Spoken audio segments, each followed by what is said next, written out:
How to make custom stickers on WhatsApp. Hi everyone, welcome to the channel. This is Rose and I'm here to guide you on how to make custom stickers on WhatsApp. Watch the video till the end and without further ado, let's dive right into the video. Launch WhatsApp on your device.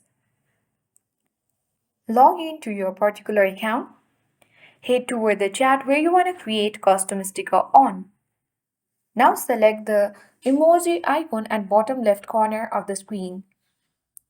Choose the stickers icon and after that you can tap create button. Once you have chosen the picture from your gallery, you can simply see the image here.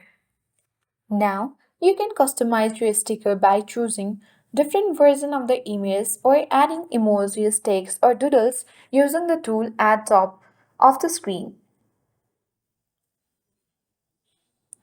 Tapped on at top left corner of the screen.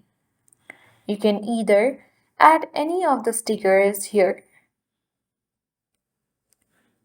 and then tap the same icon at bottom right corner of the screen.